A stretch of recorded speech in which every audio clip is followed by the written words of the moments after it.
On the field, in the broadcast booth, Ron Johnson is Minnesota sports. One-of-a-kind opinions, big-name guests, the teams you care about every day. It's the Ron Johnson Show, part of Locked On Sports Minnesota, and it starts now. Welcome to the Ron Johnson Show. I'm your host, Ron Johnson, and that's my producer, Sam Ekstrom, back there making all the keys go. And on today's show, we're going to have LaVelle E Neal. He's going to talk a little bit about who hurt him. What's his origin story? If you think about all the bad guys in the world, you know, the Joker, all the Marvel comics, there's an origin story. There's a reason why they're who they are.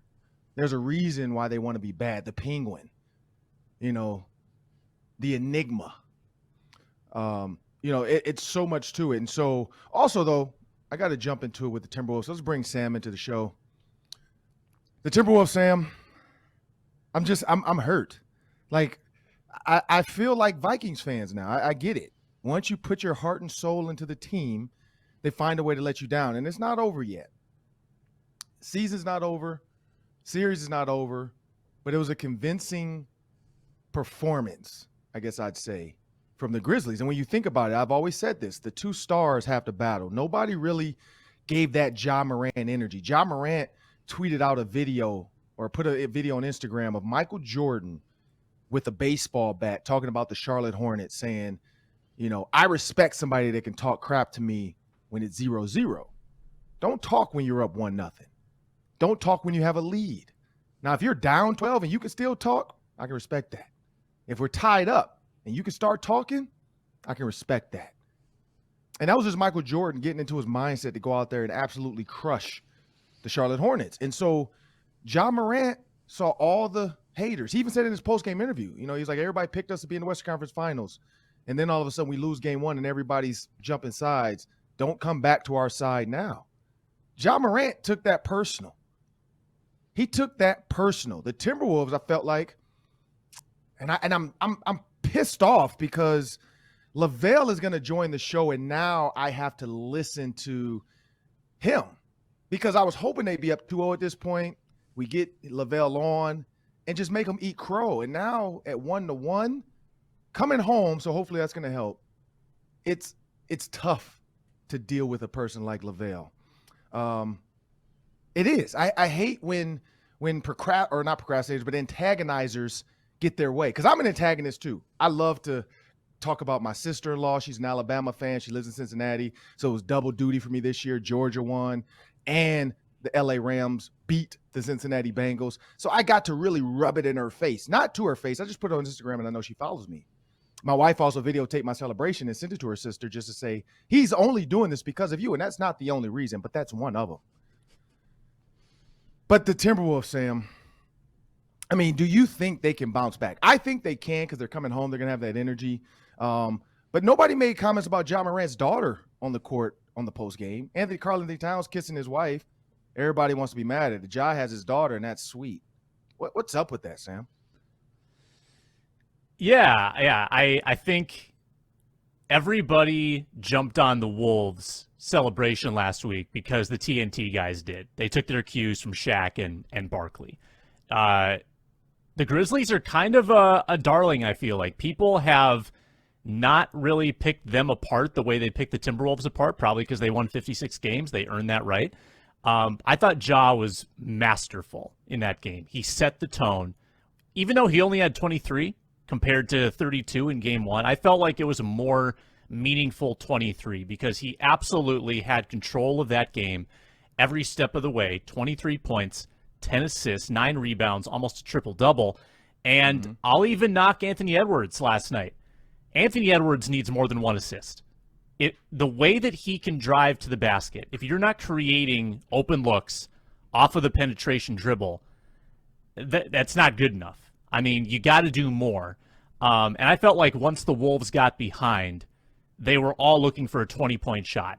They were trying to make up that deficit way too quickly. They stopped attacking the rim. They started settling not even for threes. A lot of times it was contested, bad 2-point shots, which is not the identity of this team at all. And I felt like Edwards didn't really wake up until the third quarter when it was too little too late. Nobody was up to the task last night. And I will say this, Ron, it is frustrating to watch a basketball game that within moments is completely dictated by the officials. You've got 6 guys in foul trouble in the first 5 minutes. That's not fun basketball to watch. So that was a little bit maddening. Memphis did what Memphis was going to do. They used their depth. They had like 4 or 5 guys off the bench scoring double digits. That's the best version of Memphis that we're probably going to see. So how will the Wolves adjust in Game 3, Ron? That's the big question. And that's what I'll say. When you look at Ja Morant, you look at Anthony Edwards, again, those are the 2 stars I feel like right now. Karl-Anthony Towns, to me, becomes 1B. Anthony Edwards has shown he's 1A. I think for the longest, we were saying Cat's the guy, Cat's team. Anthony Edwards has now shown the world, I am 1A. Karl is 1B. You got D'Angelo Russell as 2 or 1C. I'd say 2. Beasley, another one. They have to find a way to get him going. I don't know, like you said, I think it is the drive and dish. Anthony Edwards is going to create a ton of attention if he's constantly going, using his strength to get those layups. I think Michael Jordan was one of the best at that. You know, people talk about the defense of the 80s and that it was hardcore, but it wasn't great. When you go back and watch the highlights, it's almost like guys were scared of Jordan. You didn't have the guy, because we hear so much about the hitting. That was really just the Celtics, Lakers, Pistons, and Bulls. Like those 4 teams really just went at it. They did not like each other. Yes, there were some fights here and there with the 76ers and Barkley, anybody he played. If you think about the Seattle Supersonics with Gary Payton, there was some ticky-tacky pushing around stuff there. But those 4 in the Knicks, I'd say Bulls, Celtics, Lakers, Knicks, and Blazers, those 6. You throw those 6 in there, that was kind of the era back then of the 80s and 90s. If you think about Bulls versus Blazers on Sega Genesis, I have it still. I still break it out once a year just to prove the Sega still works. But that's the thing for me is when you think about what this team needs to be. Anthony Edwards needs to be the Michael Jordan of this team. He needs to drive. If it's there, take it. If it's not, kick it out to Paxton. Kick it out to Beasley. Kick it out to Kerr. Like Beasley's waiting. Drop it down to Vanderbilt, your Horace Grant. And I'm not saying the Timberwolves are the Bulls, but I'm just saying that's the recipe. Ja Morant does it. He drives every time and he puts it on the refs to call it. He's going to get contact. As out of control as he is, but under control, is chaotic control, I call it, he's going to get the call. And so that's what I think is the problem. The Timberwolves have to find a way to create that energy. They'll get it naturally at home. But stick around now. We got LaVelle E Neal coming up next on the show. It's going to be a fun one. Now coming up on the Ron Johnson Show, the moment we've all been waiting for, the Twitter villain, I guess I'll call him. A good friend of mine, LaVelle E Neal. When you think about LaVelle E Neal, you think about Twins beat writer. But all of a sudden, LaVelle gets a promotion. He's big time now. So now he just wants to be a villain. The world is Batman and he is Joker.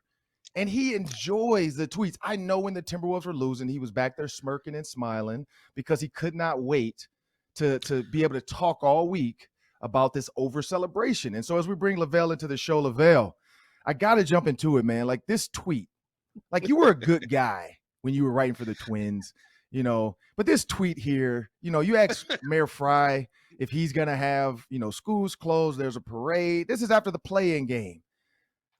And you not only did that, but then you doubled down when you got on the air with Dan Barrero. What's going on? Like, why are you antagonizing the Timberwolves faithful? Well, I wouldn't call it antagonizing. I just like to point out that the celebration after the playing game I thought was excessive. It was as if they already won the NBA title. You got players taking off their clothing and throwing it into the stands. I just thought that it was overblown. And I was out watching the game at a restaurant.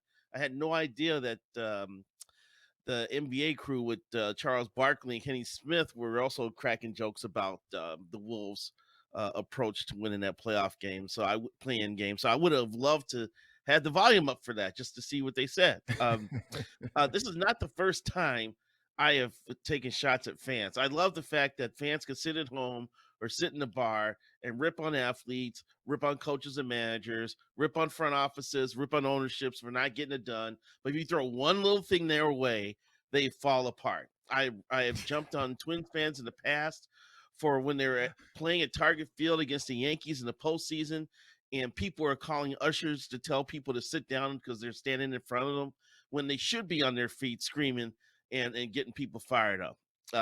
I've admonished fans in the past for when visiting teams come in and cheer for their teams. Let's go Red Sox. Let's go Yankees. And instead of just out cheering them with a louder "Let's go Twins," they automatically go boo. I would like to think that there are some sophisticated sports fans in this town that can remain fair and balanced until it is time to rip off your clothes and run through the streets when they win a title. And I did not see that in the playing game. And I pointed it out, and it's been a battle ever since. And that's fine. Well, game one, they won with convincing, a convincing fashion. Pat Bev stepped up, played his defensive game. He plays. He tried to rattle the other team as much as he could. Didn't do a great job of it. But karl-anthony Towns, Anthony Edwards, and Beasley stepped up. Well, game two, they fell back to earth. You got 20 points from one. You got 15 from karl-anthony Towns. It just didn't have the same energy. Do you think they kind of shot their wad off? They kind of gave everything they could in that first game, and then after that 7 play in, and that was just kind of just natural tiredness of being on the road, and they'll have to come home and rest up and play a better game to this week. Hey, Ron, I just think that it was unrealistic to think that the Wolves are going to go in and win 2 games on the road in Memphis, which, people have said is kind of a hellhole to try to win games at. It was disappointing how they went about it yesterday because as Finch said in the Star Tribune, it looked like players went out individually and tried to figure things out by themselves. And you saw that. It was more like hero ball or people trying to, make up a deficit, a 20-point deficit with one shot. You didn't see ball movement. You didn't see that final pass. And Edwards, I think, had 1 assist. That's not going to get it done. They kind of lost their way. But that's going to happen in the postseason. Each game is its own game. Each game is its own story, and it's going to follow a different script. And you got to be able to adjust to that on the fly if you're going to be able to get through some of these series. And the Wolves are finding that out. This is Anthony Edwards' first playoff game as a professional. He's learning as well. So I'm sure there are some lessons learned from yesterday. Karl-Anthony Towns, started getting a little angry again and got in foul trouble again and kicked the player again while he's shooting a 3. He's got to reel it in a tad as well. So, to me, it was mission accomplished for them. They won 1 game in Memphis. They have home court advantage coming back to the crib, and now this is a good time for Wolves fans to show up in droves to Target Center and scream like crazy for their team. I will definitely be at one of the games this weekend. And this is going to be a reminder that this is a pretty good basketball town.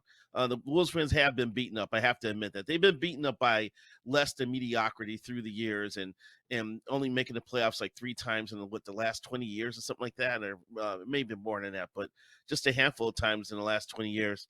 And now this is their chance to finally be proud of a team that's made a big leap this year. Yeah, when you look at, so you're a columnist now, you're big time. We're not going to just talk one sport. When you look at the Twins, and we've talked about this before, when I started this show, the Twins had not started yet. So we were excited. Carlos Correa, Buxton, they look good in spring training. They go out there and all of a sudden his bombs away. Buxton gets hurt. And now it's kind of the same old same that I've always seen the last couple of years I've been here, with everybody negative. Everybody's trying to trade Correa already, 10 games in. How do they turn the next 10 around and go 6-4 and at least try to get back to 500? What's the rest? I mean, because the Boston Red Sox game, clearly that could be a recipe for success, but how do they build on that and try to turn it around the next 10? Well, the one thing that's kind of been mildly surprising is that the starting pitching's been halfway decent. I think Dylan Buddy's been effective. Quich Archer hasn't been bad, although he had a little bit of a hiccup last night in their loss to Kansas City. It's been the offense, the team average, hovering around the 200s and not converting with runners in scoring position. So offensively, they got to get going. The relief core, Jorge Alcala is on the IL right now, and that's a blow because that's another power arm they could use as an option in the last 3 innings, and I think they're showing how that's affecting them as well. But to me, the number one thing is got to get the bats going.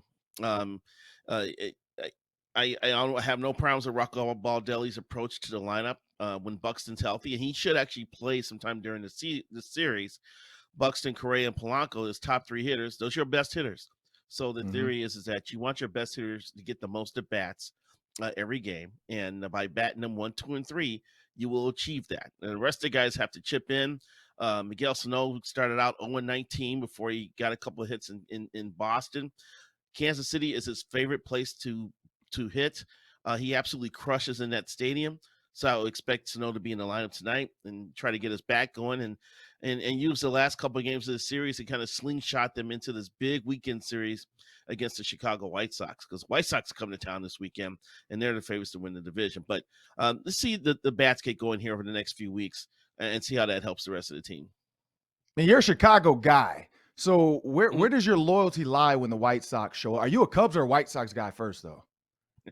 I grew up on the south side of Chicago and automatically migrated to watching the White Sox. We were talking about the early 70s, and the White Sox had the red pinstripe uniforms. And I thought Dick Allen was like the most physically impressive man I've ever seen. He had the arms of life, and he would hit like these massive home runs. And then a couple of times I tried to watch the Cubs games, and I was like, why are there weeds on the wall? Why are the Cubs wearing pajamas for uniforms? It just didn't do anything for me. So I became a White Sox fan as a kid. So, and Dick Allen was one of my heroes. Harold Baines ended up being one of my heroes as well. Now, when I started covering baseball, I kind of had to tamp down that fandom because I had to be objective as a beat writer. And that's fine. So it's been entertaining for me actually through the years as a Twins beat writer, because it's been, the White Sox versus the Twins a lot of times over these last 25 years when both teams are going good. Torrey Hunter running over the White Sox catcher. Twins players getting booed at the All-Star game in Chicago. Just the battles they've had through the years. Ron Gardenhire versus Jerry Manuel, then Ron Gardenhire versus Ozzie Guillen, and now you got Rocco versus Tony La Russa, a legend of in managing. So both teams are confident. The Twins think they're going to be relevant, and this will be the first litmus test for them this year to show that they could be a factor in the AL Central Division. And last one, we're gonna have to have you back, man. This is good. So last one though, you're a Chicago guy, so your Bears are trash right now. And on ESPN, they talked about drafting a quarterback at 20, and right now it's Pickett from Pitt. And they're saying the Steelers, that's an easy, smart pick, especially if he's going to give you Kirk Cousins type production. So in Mel Kiper's mind and Louis Riddick's mind, Kirk Cousins is a first-round draft pick. If he was in the draft this year, they would take Kirk Cousins at 20. With that said, they're also now saying that Kirk Cousins would be a higher, better draft pick option than Justin Fields. Do you agree or disagree with that?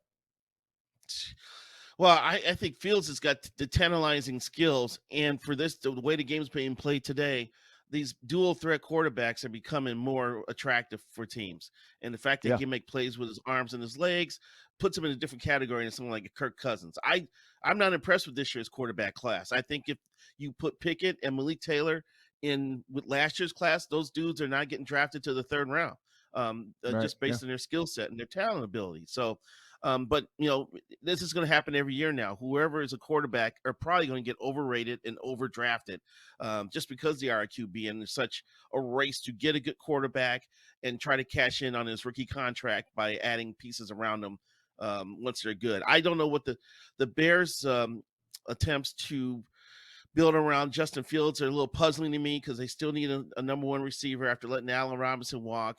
They still need to address the offensive line. They've got holes in their defense. They got a lot of work to do, and they don't have a first-round pick this year. So I'm hurting a little bit right now because I don't see a path to them being relevant in 2022. And it's going to stink now once they get to 2023. The clock's going to be ticking on Fields, and we still don't know if this team's going to be relevant or not. So, yeah, it stinks right now to be a Bears fan. Watching the Vikings, I think that's, with the Packers trading Devontae Adams, I think the Vikings have gained a little bit of ground on the Packers with some of their offseason moves. I think the defense is going to be better. I like the Jordan Hicks addition. I hope they get another corner, in the first couple rounds of the draft. I'm curious to see how Kendricks fares in the 3-4. I like the fact that za'darius is with Neal now, forming bookend pass rushers. There's some things to like, and that offense is going to score points. So I think the Vikings are going to be better. And I was at Vikings Media Access yesterday. There's a lot of spirit and a lot of fired up dudes over there over this coaching regime and the positivity that's coming out of there. So I'm putting the Vikings on double-digit wins already. And I can't remember what the schedule is next year. I think they're heading in the right direction. Well, there you heard it from LaVelle. He has a heart. He only rags on the fans because he loves you guys. I want to thank LaVelle for joining the Ron Johnson Show. Up next, the Daily 3. That's 3 questions, 3 minutes. We'll be back after this. And now you know what time it is. It's the Daily 3. That's 3 questions, 3 minutes. Sam, take it away. LaVelle mentioned he was at Media Access yesterday for the Vikings, where Kevin O'Connell spoke about how excited he is about Irv Smith's potential. Now, Smith is still easing his way back from meniscus surgery, but he's in that contract year. They're still waiting for that bust-out year from Irv Smith.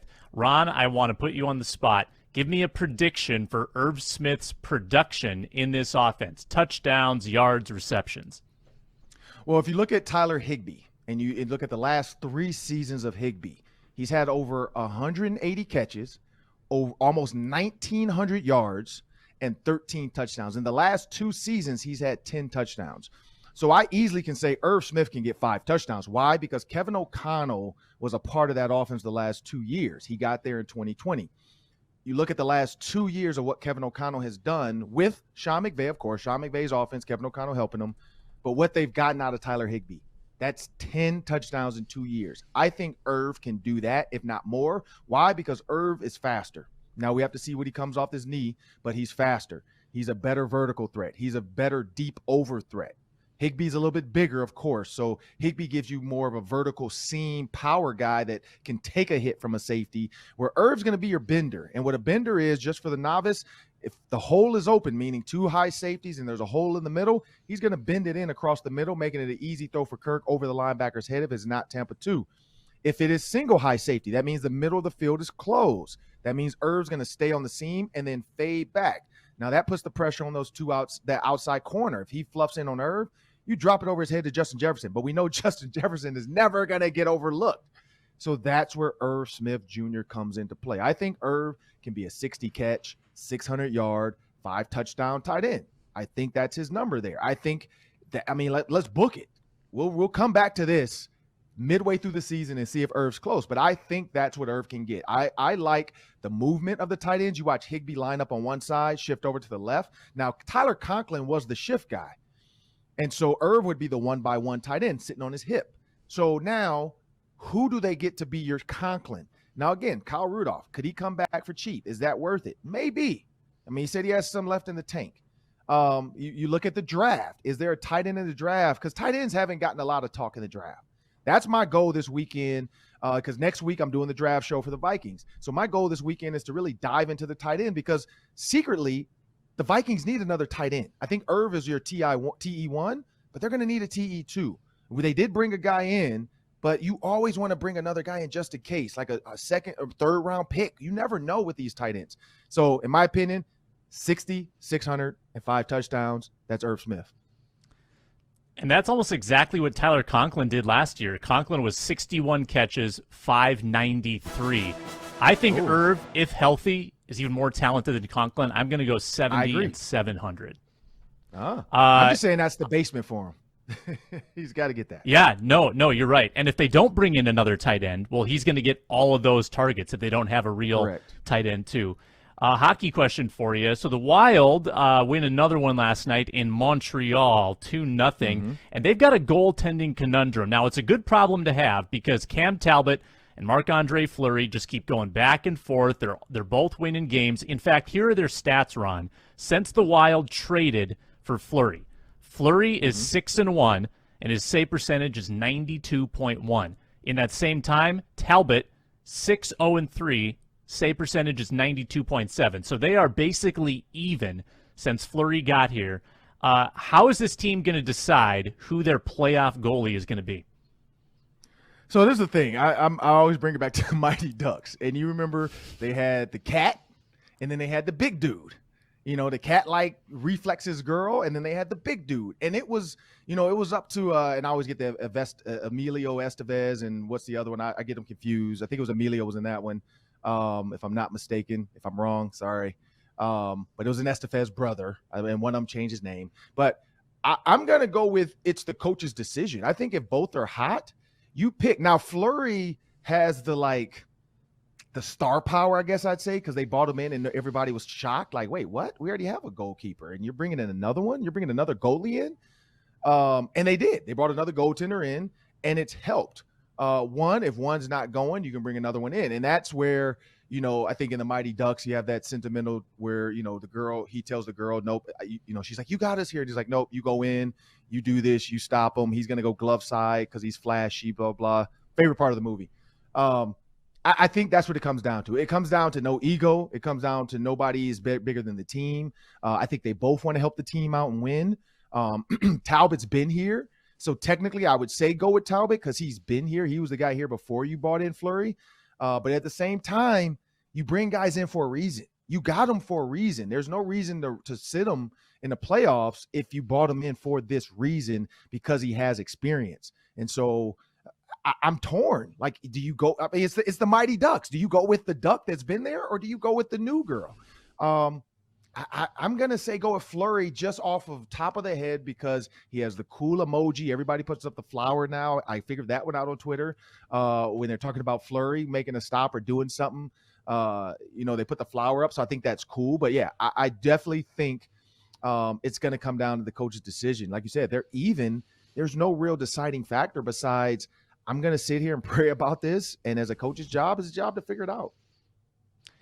And I do think they need to pick a guy. Like, I don't think you can go into the playoffs with goaltender by committee because then it's in the goalie's head. If I give up 3 goals today, am I going to get yanked in game 2?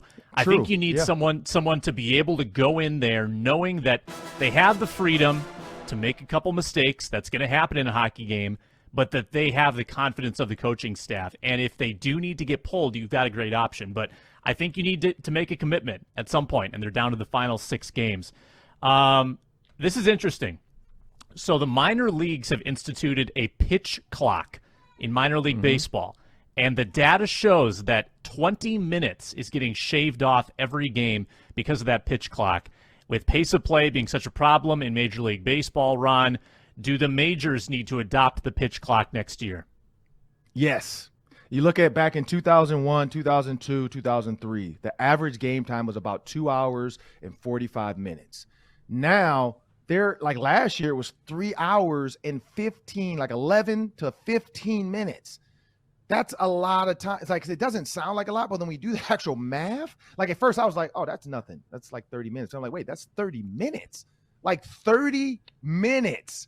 That's a lot of time of like whatever it is, getting your rosin, getting to the mound, talking to the talking to the catcher, getting your gum right, touching the glue in your hat, getting the sticky from your belt buckle, whatever they were doing. Because now pitchers are getting checked. If they throw a no-hitter or they throw a great game, as they come off, umpires want to check. Let me see your glove. Let me see under your glove. Let me see your wrist. Let me see, let me check the hat. Let me pull up your shirt. I know one pitcher made the joke, like, I'm just going to get naked as I walk off the field if I know the umps want to check me, which I would love to see, because that would just be TV gold. Like a pitcher stripping completely down and handing all his clothes to the ump and walking off like, with his hands out like Antonio Brown going to the locker room. Like that would be awesome. So that's where I see and also the umps, like they have to stop making it about them. If there's a call, just go to the monitor. Like, don't get into this like whole back and forth thing. But yeah, I think they need to bring the pitch clock back. Look how much better the NBA got when free throws changed. Players knew they were on the clock. Teams were even fans are even counting down some guys that they know take a long time at the line. And so I think that's the key too. You can't let guys sit there, kiss their kids, flip the ball, dribble twice, put it behind their back, look over at the cheerleader, blow her a kiss, and then shoot a free throw. Now it's like you got to get it. Like Klay Thompson has his deal. Boom, get into it. He's quick. I think pitchers need to. Now, is that hard? Yeah, because some pitchers have the thing. But look at the Texas Longhorns. That idiot pitcher puts his head down because he's trying to get his mind right. Yes, I get it. There's nothing wrong getting your mind right. But you're going through your motions as if there's not people on the base. And the guy steals home for Texas Tech. So that's another thing. Like, get out of that ritual. Speed it up. And if the game goes to 2 hours and 30 minutes, I think you can get some casuals that are willing to sit there. But that 3 hours, I mean, unless it's Batman, I don't want it. I mean, I've covered plenty of Twins games over the years, and routinely the clock hits about 10 o'clock, and you start to see people in the 7th and 8th inning, even if it's a good game, they start filing out because it's too long. And I think the pitch clock, at least it creates the flow where it feels like the game is constantly moving at a steady pace. You don't have pitchers that are slow working, taking up all that time. Bonus question, Ron. One more Vikings question. Kevin O'Connell yesterday said he liked what he saw from last year's third-round pick, Kellen Mond. So my question for you is, will Kellen Mond ever start a game as a Minnesota Viking? No. I'm going to say no right now, unless they have clinched the NFC North and they have locked in, like they can't go higher than a 2 seed or something, or 3 seed. Maybe Kellen Mond starts, but that's Sean Mannion. Sean Mannion probably starts that game. You probably don't, though, because Kevin O'Connell believes in momentum. I mean, unless if he's Sean McVay, he believes in momentum. He believes in going into the playoffs hot. So I just don't see a situation unless, and I'm never going to throw that out there, but unless everybody gets hurt, I don't see Kellen Mond starting. Kellen Mond looked robotic, I guess I'd say. He looks stiff. He looks like his chest protector or his rib cage is too big for him, whereas he should just have a back flap. Like, you're not getting hit that hard. I mean, yes, you are, but it's not like you don't need that whole deal. And so I just feel like he has to loosen up. Like, he reminds me of a stiffer Colin Kaepernick. Like, he's really stiff, robotic. I just don't see it. Like, Kevin O'Connell spoke well of him because he had to scout him. But at the end of the day, like, I feel like they tried. It didn't work. They wanted Justin Fields. They couldn't get up there. So not say they settled, but they settled for a 3rd-round pick that they hope is going to be good. He looked really good in college, but I feel like, too, his coach made him a little bit robotic in his arm motion and some of his throwing. No, I don't see him. I don't see him starting for the Vikings. Yeah, it's a good cautionary tale that just because someone has athleticism doesn't mean they're Mahomes. You got to have the other tools as well above the shoulders, and I don't know if he's there yet. Yeah. Well, that'll do it for the Ron Johnson Show. I'm your host, Ron Johnson. That's Sam Ekstrom on the 1s and 2s. I want to thank you for joining us today. Make sure you subscribe. Share it with your friends on YouTube. Pass it along on Twitter and Instagram. Do whatever you got to do. But also, you can subscribe and listen anywhere, wherever you get your podcasts. I'm Ron Johnson, and thank you.